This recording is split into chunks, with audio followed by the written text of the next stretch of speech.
Hey everybody, welcome to the JLash Show. My name is Lasher. Welcome to the show. So, I am super sorry we haven't been able to produce much videos. We've just been busy. So, we are so back.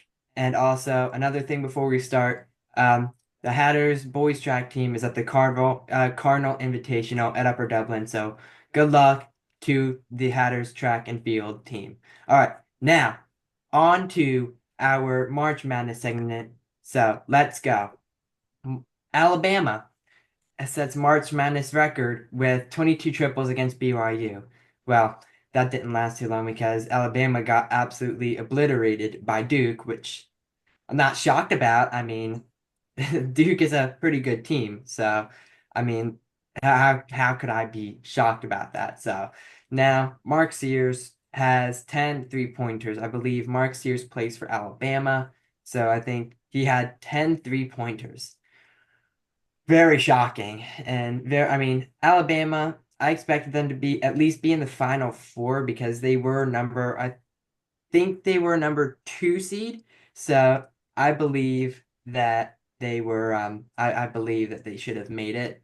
But number 1 Florida and number 1 Kentucky are in the final four. So same thing with Duke and Houston. They're all number 1 seeds, not shockingly. So the final four has been set. So now the top 10 prospect, Koa Pete, commits to Arizona. I don't see any shock in that. I mean, I believe he's doing pretty good. So I think that I think that that's a good college for him.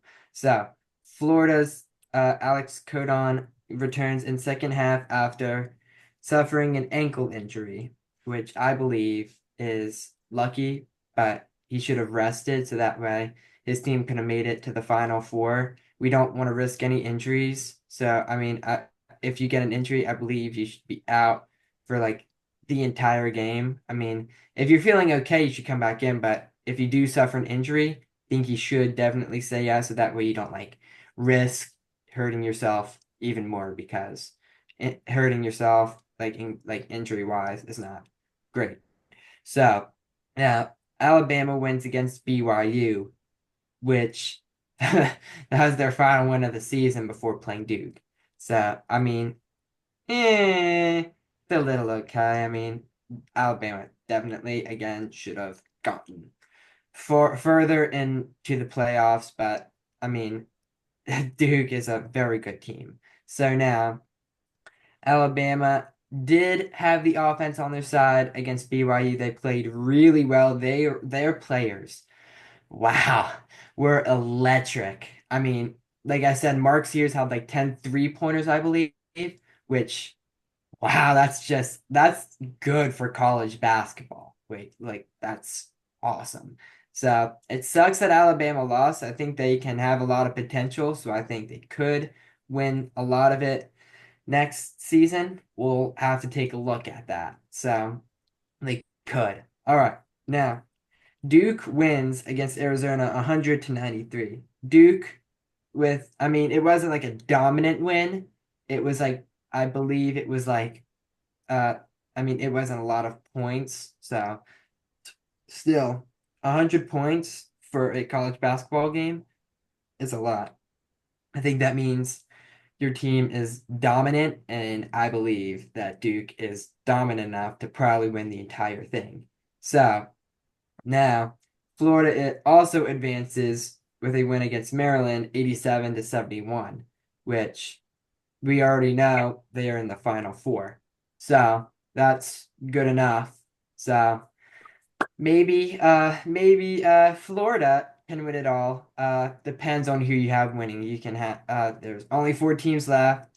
There were more than 100 teams when March Madness started. Now they're already down to 4. So drop your team down in the comments below of who you think is going to win. So now, so like I said, the final four is set. Number 1 Auburn and number 1 Florida, and then you got number 1 Duke against number 1 Houston. So the I mean, that's pretty much it. for NCAAB, so that's fine. Uh, so let's move on to the Philadelphia Phillies, who just got their first sweep of the season, which is awesome against the Rockies. Taiwan Walker surprisingly had a good game. So I think that they're gonna be very dominant this season. I think they are. So, I mean, I remember when they won against the Nets 7-3. Kyle Schwarber just keeps hitting home runs. Think he has like 5 on the season so far. So I think he's gonna have a good year. So Bryce and Schwarber both had home runs, which is awesome. Casti, I think, has like 2 home runs on this season, I think. So I think he's gonna do okay. So we'll have to kind of watch him progress throughout the season. But the Rockies are kind of sucky. I think they're like 1-5 now, which they're not gonna be a good team this season. So I wouldn't be like entirely shocked if they flopped. So yeah, Alec Boehm had 2 hits. I believe it was that game against Washington. So, yeah, and now we're just gonna discuss some uh more MLB news. But before that, we have Zach Wheeler pitching lights out with 8 Ks with 6 innings pitched. That's awesome for Wheels. I think that he is gonna do very well. So I think we're just going to see him progress too. So same thing with Christopher Sanchez and same thing with Taiwan Walker. Taiwan Walker, I don't know why he was bad last season. I guess he was just bad. Well, I think he's going to be okay this season, actually. All right, moving on to MLB. The Red Sox outfielder Jose Abreu hits a go-ahead home run in ninth inning. This is more opening day recap, so just listen in. Let's go ahead and talk about the Orioles. Tyler O'Neill hits a home run on opening day for 6th straight year. That's kind of shocking to me. I think that that's like I said, that's just impressive. So I gotta kind of congratulate him on that. Wow. All right, now Ohtani extends Dodgers lead over Tigers with opening day home run, which who can be shocked? Shohei Ohtani is a very good player. He played really well last year. He set a record that probably no one else is going to be able to beat for I no one's going to be able to beat that for years. And I'm talking like decades. Like, yeah, I think it was he joined the first 40-40 club, I believe. So yeah, it's very good for him. So he's gonna do great this season. So Altuve was surprised by early ovation from Astros fans. I mean, shouldn't because I guess their team's not gonna be great, but I guess Altuve is just not that good. So I have no idea that that's gonna happen. So the White Sox got their first win, which is very shocking. So give them a round of applause because they absolutely were supposed to botch the season. I think they're gonna botch it later in the season. You just gotta watch. Um, Wilmer Flores stuns Reds with game-winning 3-run home run in the ninth inning, which is absolutely shocking. So I think he's gonna do okay this season. You don't know, but so the Red Sox place Liam Hendricks on IL with elbow inflammation. So that sucks. All right, so now we have our sports analyzer joining us, Maddie Kelchner. What's up, Maddie? How you doing? How you doing? I'm doing great. Yeah, a couple takeaways from what you just said there. I don't think that the White Sox season should be that surprising because the White Sox are going to be bad. It's just how bad will they be? In other words, the White Sox really shouldn't surprise us that much because they played the Angels. The Angels are supposed to suck again. Mike Trout needs to quote unquote retire probably after this season. And Shohei was lucky when he got out when he did. Yeah, Shohei. He's amazing. I don't think he really should have signed with the I don't think he should have signed with the Angels in the first place. I think he has a better home on the Dodgers, even though the Dodgers, I mean, they have a very good lineup even without him. But I think if they didn't have him, I think that they could have still made it to the World Series. Well, the reason that Shohei signed with the Angels originally was because of Mike Trout. Mike Trout was the quote unquote best baseball player in the league during the 2018 season. And with the Angels, Shohei Ohtani, I don't think he played a full season in any of his years there. I mean, Yeah. same with him at the Dodgers right now, but he didn't really play that much with the Angels because the Angels were injury prone back then. Now they just want to get some draft picks, want to trade a few of their better players and rebuild for the future. Yeah, the Angels, yeah, like you said, they're supposed to suck this season, and yeah, I mean, I can't believe they got rid of Shohei Ohtani because they could have built around him. And yes, you're right. Mike Trout is pretty much washed as of right now because I mean, I think he has like an injury right now. I mean, he has had a lot of injuries that set him back in his career.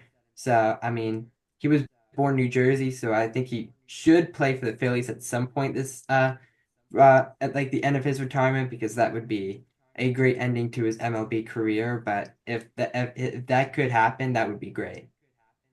Yeah, now I did write down some notes for the in terms of the Phillies, and I just basically said, really blunt, early in the season, if you want to prove you're one of the best teams in the league, you cannot lose to the Nationals.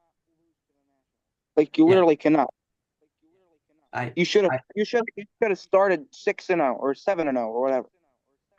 But instead, you lost to the Nationals, where you could have gotten the sweep, which leads you to my next point. The Braves, who did get swept in the first two series, have a way tougher schedule to open the year than the Phillies. Don't get me wrong. The Nationals and the Rockies are not great teams. They have top five picks in this year's draft for a good reason. Because since the Nationals made the World Series and won the World Series, they have been complete and utter doo doo. And since 2019, the Rockies have been complete and utter doo doo. Now, as for, I just said pitching, pitching is key. Taiwan Walker is aging. That's why he struggled last year. And if Christopher Sanchez is your number three guy, then you got to do better than that. Because so far, from what I saw last year, he did not prove he was a number three guy. Yeah, I agree. I think that pitching is one of the most important because I mean it keeps you from like scoring runs, so you got to have really good pitchers. Which I don't think the Nationals just have like the pitching. Like their pitching really isn't good, especially their bullpen. So I think that Phillies definitely should have gotten the sweep there, and they should be 6-0 right now. Oh yeah, their bullpen's terrible. It's you know what else? If the Phillies remember that trend that I said last episode from the Phillies going to the World Series, going to the championship, going to the divisional, and then they're falling. They're on a downward spiral right now. It's not good for them. And I don't know what it is. If Rob Thompson's time is coming up, when they had that mid-year coaching change, that was the year that the Phillies made the World Series when they went from Joe Girardi to Rob Thompson. Don't get me wrong, Rob Thompson has been one of the better coaches in the league. People call him Topper now, but he is not now currently one of the best coaches in the league. Agreed. There have been, what'd you say? Yeah, I think he could be a better manager. I don't really think he's been doing a great job with like managing players. I think that they should have re-signed people that they didn't. So Well, you also have to remember Bryce Harper's on a 13-year contract. Yeah. And if Bryce Harper has one of those seasons that he has, then it's not going to work out because 13 years, that's until 2033. He had his Wow. contract 20. He's gonna be like old by then. The Phillies have Harper until after we get out of college. Yeah. That's very, I mean, that's shocking that they sent him to that long of a contract. I mean, yes, he's a very good player, but he's gonna obviously age until then. So by the time his contract ends, he's gonna probably be in his late 30s, ready to retire. Exactly. Which is why I Which, would have liked to see the Phillies restructure the contract. But yeah, yeah, I'd definitely like to see that too. I mean, they should definitely get some younger players on there, but other than that, I think that they're doing okay with the young players with like Bryson Stott, Brandon Marsh, and Johan Rojas. I think mhm, if they keep those three, that they're going to be doing pretty well. develop them. Don't waste your young talent like you did with Odubel Herrera and Roman Quinn, because those are some dark days for Philadelphia. Yeah, that was very, I mean, I think that they should have kept them and because they were young talents, so I think they should have kept them. So I totally agree with you. Well, and then going back to what you said in the opening monologue about March Madness, Yeah. Duke are playing Houston, Auburn are playing Florida. Houston has a solid top 10 defense, and to be honest, I think they really had the easiest way to get to the Final Four because Yeah. if you think about it, Duke had to play Arizona, Alabama, Baylor. Auburn had to play Alabama State, Creighton, Michigan, and Michigan State. Uh, Florida had Florida really got the short end of the stick because they were in the toughest bracket, but ultimately didn't end up playing number two St. John's, who I had winning the whole tournament because Arkansas, another fellow SEC team, knocked them out. Yeah.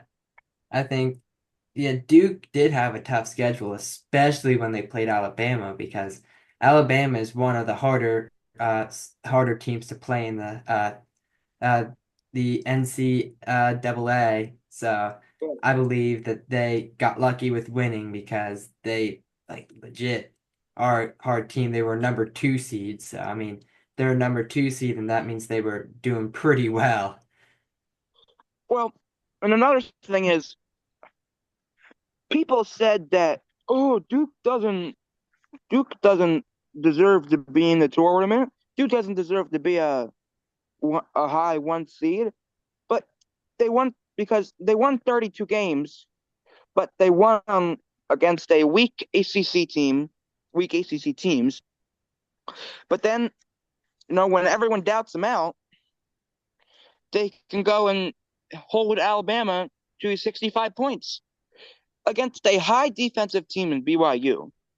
Alabama scored 113 points. You know how many BYU scored? 86. Ah, If BYU's defense would have showed up, BYU would have beat Alabama and maybe beat Duke. And as for Florida, well, no, sorry. As for Auburn, they have something to prove. Coming into the tournament, they were the number one overall seed, but they were not the odds-on favorite. The odds-on favorite was Florida. Now, need I say less because I think I think Duke had the better year than Auburn, but I think Auburn has a lot to prove. They need to silence the haters because if they don't silence the haters, the committee is going to be very screwed for the next 2 years as to where do we put the number one seeds in terms of record or not in terms of strength of schedule and popularity. Yeah. I think That that I think that these four number one seeds, I think that they did a good job playing, and I think that they will be. One of them can only win, but I think that Duke will be able to win because they are a tough team. They do play rough, but they're gonna do very well. I think that Florida also plays very well. I can say the same thing about the rest of the two teams. It's just a matter of who's gonna win and who has the better defense and offense. Like you said about you got to prove them wrong. Like, for Auburn, you just got to prove them wrong, prove the haters wrong. So that's what it's all about.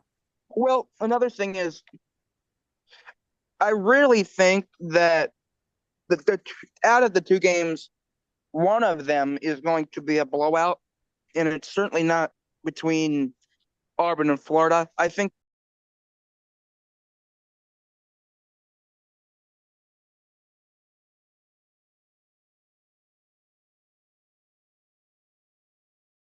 that I think that Duke Houston will be a blowout because if you didn't see what Duke did to Alabama, may I remind you, had 113 points. They held them to 65.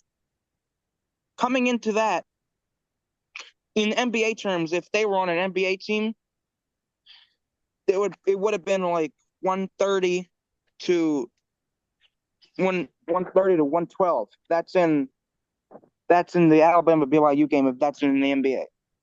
But Yeah, the fact that those two teams put up that many points, and the fact that BYU still got eliminated with 86 points,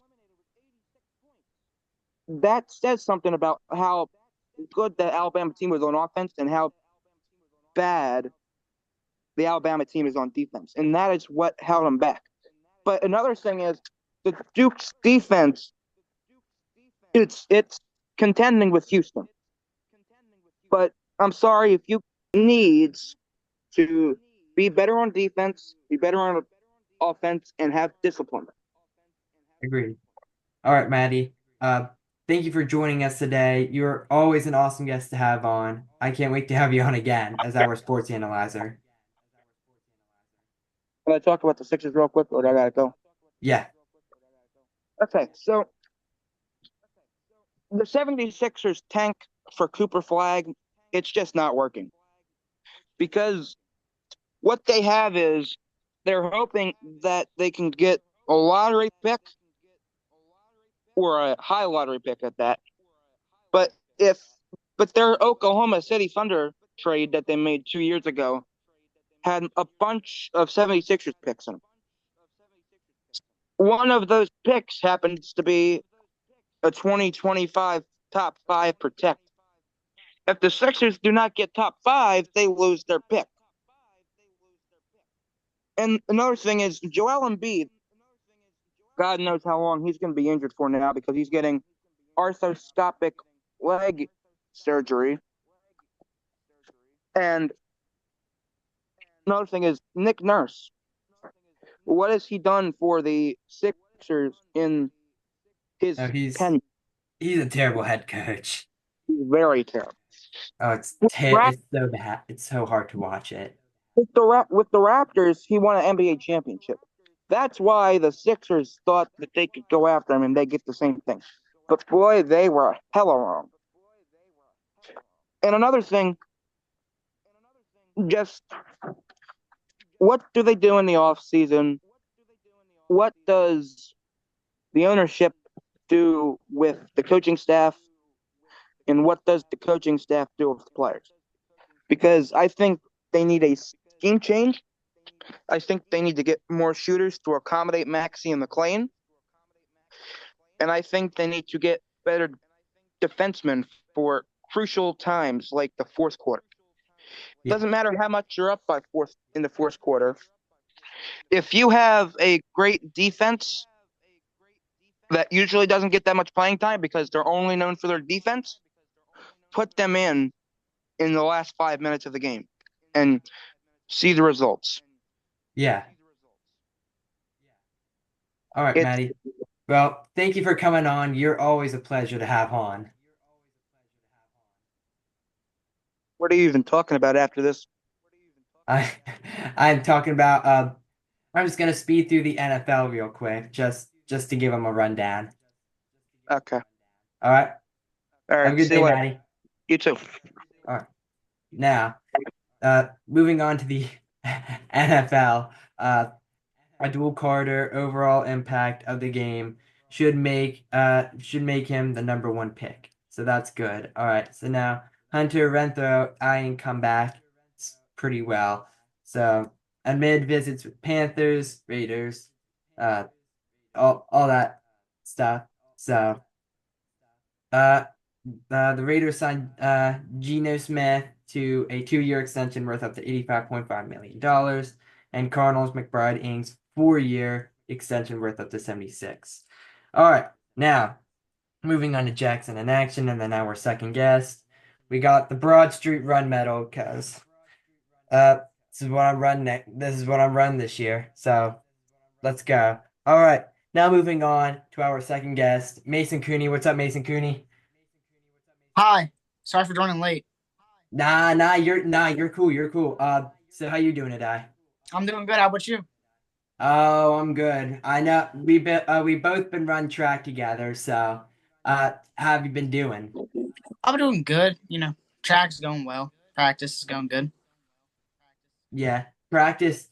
It's awesome. Like the Power Line 3, Power Line 4. We did Herman Road a few days ago, and I, that I felt very good during that. And so I'm getting ready for my long run tomorrow, 8 miles. Let's do this. yeah, I'm doing 6 tomorrow, but like I don't know. I might do more. You might do more if you feel good. Let's go. So I'm glad you're feeling well. I'm definitely excited for Tuesday when we have our dual meet against, I believe it's Quakertown and Abington. I will be probably running the 800s then. I hope he just puts me in the mile. I just want to run fast. Yeah, four times around the track, yeah. Yeah. All right, let's go. So, yeah, about the medal, I got this. So, I'm excited. I'm just excited to run it this year again. So, And that medal was tough. I want to do it next year.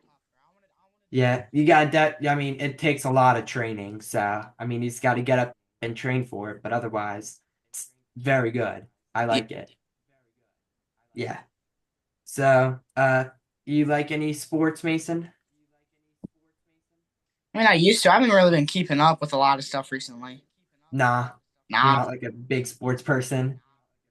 No, I made a bet with my dad though for like March Madness. I said Purdue was gonna win the whole thing, and Yeah. they lost. So Ooh, that's bad. I'm out. I'm out. Yeah. Yeah, Mason. I was just getting you on. So, I mean, it was good to have you on. I was just trying to get you on. Yeah, I know. I was trying to just talk. No, that's fine. Yeah, I didn't see the email for like 40 minutes. Yeah, you're good. You're good. All right, Mason. I was just trying to get you on. Have a good night. You too. All right. All right. Now, have you ever wanted to run track? Now is your time to run track. Come and join the track team, spring track team next season for distance. We need distance people. So join spring track, HH, track and field. So, and now we gotta always promote the HHTV merch, the best thing in the world. That's what I commentate and do camera for. So I'm glad I do it. I love it a lot. So I'm glad I'm doing that currently. So I'm looking to keep doing it in the future. That's what inspired me to do this. So I'm glad I'm doing that. Well, that's it, folks. Have a great rest of your Friday evening. And remember, subscribe to the JLash Show and follow our Instagram, Facebook, X, and TikTok. Have a good night, JLash Show Nation.